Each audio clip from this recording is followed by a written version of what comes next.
we're ruining kids' education. Not great. The BBC is biased. Factual. Not great. And this report out this morning from the former John Lewis boss, Sir Charlie Mayfield, that says that sick note Britain's costing £200 billion. And before you all jump up and down and go, there are lots of people who are ill, I agree. But apparently half of young people not working are not working because they suffer from nerves, anxiety, and they just find it all too hard. We say a very good morning. What a lovely, I love this name. Emma Trimble, writer and broadcaster, good morning. Good to be with you, Jeremy. I love Trimble. What a great, much better than Kyle. Emma, sick note Britain. What a joke. But more importantly than that, because there seem to be loopholes in every system, is this frightening statistic that half of young people are not working because of anxiety and bad nerves. We are breeding, are we not, Emma, a generation of entitled, lazy, sorry to say it, kids who don't ever understand the pitfalls of life because we won't allow them to experience them growing up. Well, you know what, Jeremy? I think this relates to your previous segment. This sort of is a line from Alice in Wonderland that all must have prizes. I think this sort of softy approach in education has a lot to say about the fact that I think people are unwilling to have the grit of previous generations. They're afraid of competition. The sorts of things that overwhelm them are the sorts of things that wouldn't have even been on the radar of previous generations. And I think, you know, one of the aspects of this report is it talks about barriers to work, but realistically, there have never been less barriers to work. We have the internet, people work from home.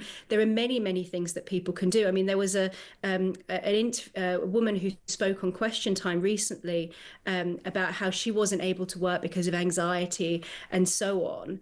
And as someone rightly pointed out, if you're capable of going on television and airing your view, you're capable of doing something. There are many different ways that people can work in the economy that we now have. There are very few excuses.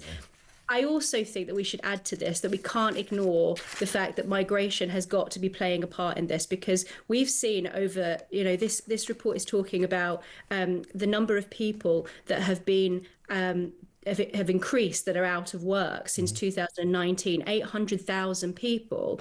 But since 2020, 2.8 million people have come into the country. So there are many things going on here, and the system is clearly completely broken.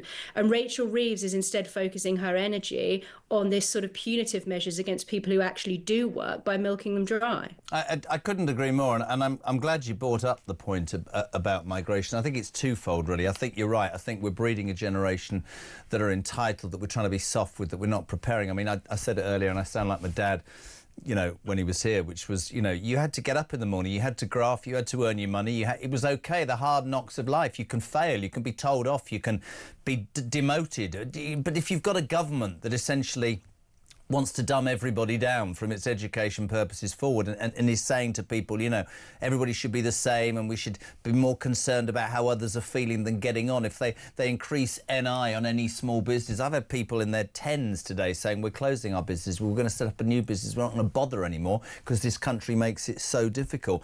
And you're right, if you've got systems that people can come into this country and take advantage of, I mean, can you imagine another country in the world where you get on a plane today or a boat or whatever and you land and you go, I have no intention of working, I've got nowhere to live, I cannot show you my passport, but thank you very much indeed. And you're laughing, but it's true. I'm going to get a hotel and a credit card. I'm going to get possibly a job and a mobile phone at some point. I've no idea. You're going to wipe my backside. You're going to give me a doctor. You're going to give me a dentist.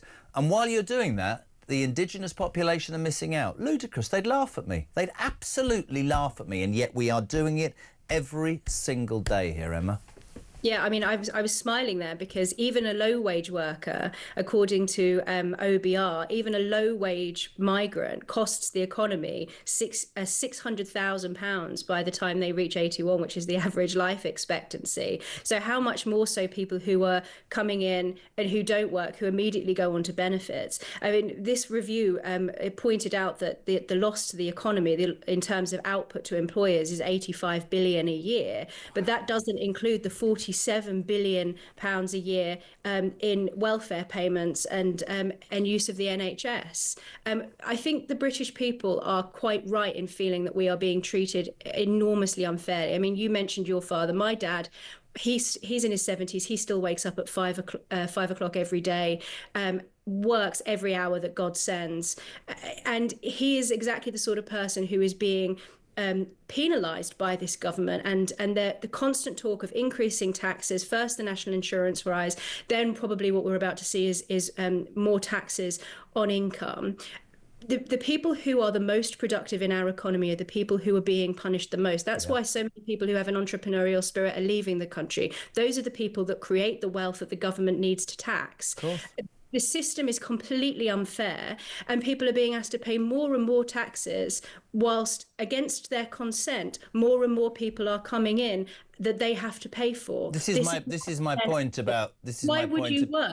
This is my point about the silent majority. You see, I think people are going, I think for years, we've got to finish in a minute, but I think for years people would just, well, things were okay, we were happy, we were sort of the moral leaders of so much. But right now we're skint, we can't afford, as I repeat, the debts, the interest on our debts, and we're saying to our population, we're going to tax you more. Your electricity prices are going up, your food prices are going up, your freedoms are going up, and we'll take all that, But hold on a second, people can come here free of charge and get treated far better than we're treating you. That is when the British population go, that's mad, that doesn't make any sense. Emma, please come back. You're my favourite guest of the whole week. Can you come back?